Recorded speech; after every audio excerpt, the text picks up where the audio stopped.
Hello, welcome you all for today's class. Myself Vijayashree Gaonkar, Assistant Professor.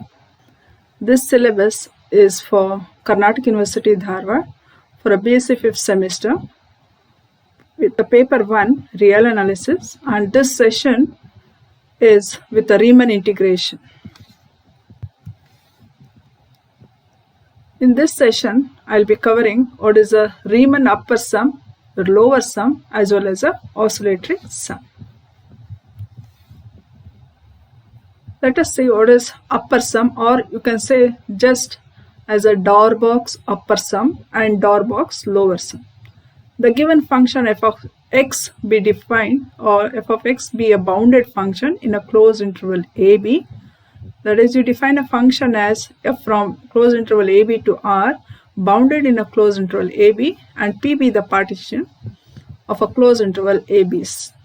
We have already defined what is a partition of a given set in a previous class, such that a equals to x naught less than x1, so on less than xn is equals to b. Now xn equals to b and x naught equals to a. As we know, delta r is the length of the subinterval, so that is, which denotes the length of the subinterval. Here r is a subinterval given by xr minus 1 and a xr.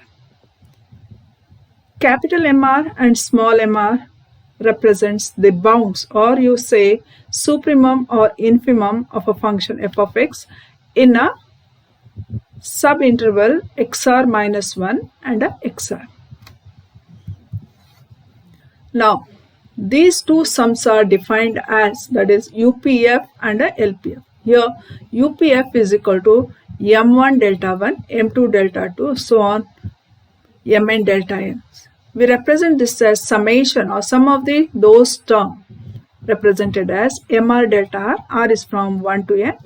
And the same way, the lower sum LPF is represented as M1 delta 1, sum of all those terms as small mr into delta r.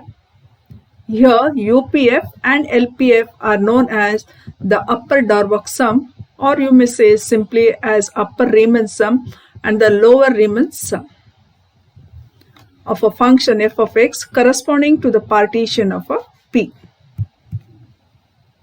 Now, this figure represents the lower sum and the second figure represents the upper sum. So, what is the difference between these two figures? This first figure represents these rectangles. Above this curve is below this rectangle. So, this area, so you can see this color, the light color represents the area bounded by this curve, is known as a lower sum. And in the second figure, you may say that this curve, the area of this curve, some of these area are known as the upper sum.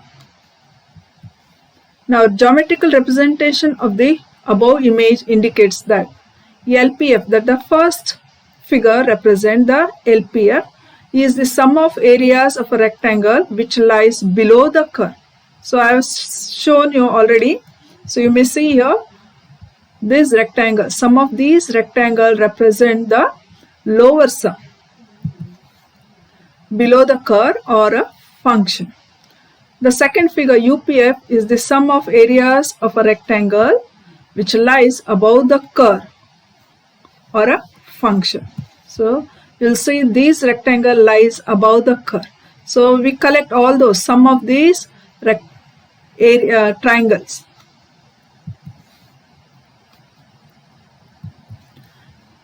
So, we have seen already what is UPF and LPF. Now comes what is oscillatory sum. For any partition P of a closed interval AB, the sum UPF minus LPF is equals to. So, already we have this value as a sum of MR delta R and LPF as sum of small mr delta r. Subtract those two terms and you write it as summation of OR delta r. Here OR denotes the oscillation of the function in the closed interval xr minus 1 and a xr. This is a subinterval IR. The sum OR delta r is known as the oscillatory sum and is denoted as WPF. So UPF represent upper sum, LPF represent the lower sum, and WPF represent the oscillatory sum. So WPF is nothing but is equals to UPF minus LPF. We'll say some of the example for the upper sum as well as a lower sum. So I've taken a function f of x is equal to x with a partition p is equal to this interval 0, 1 by 3, 2 by 3 and a 1. So with a given p is equal to this interval, we write the subinterval as I1, I2 and I3 with the bounds, the lower bound as a upper bound as a m1 equals to 0 and m1 equals to capital M1 equal to 1 by 3. The same way I write the bounds for I2 and I write the bounds for the interval I3.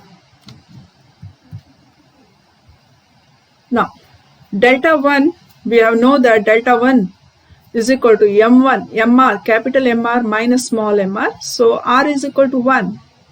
Delta 1 equals to capital M1 minus m1. Simplify, we'll have 1 by 3. And similarly, we calculate for delta 2 and a delta 3.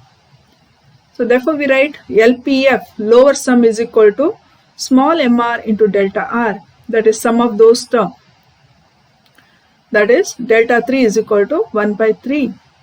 UPF is equal to, again the calculate, you have this is equal to 2 by 3. So note that for all r, small mr is less than or equals to capital Mr, operate delta r on both the side and take the summation on the both the side. You have LPF is less than or equals to UPF. For every partition P of closed interval AB, we write LPF is less than or equals to UPF. To cover this topic, I have referred some of the books. The references are as follows: The Real Analysis by Deepak Chatterjee, Real Analysis by N.P. Bali, Real Analysis by Shanti Narayan and Rai Singhania. I think you are clear with this today's concept. Thank you for watching this video.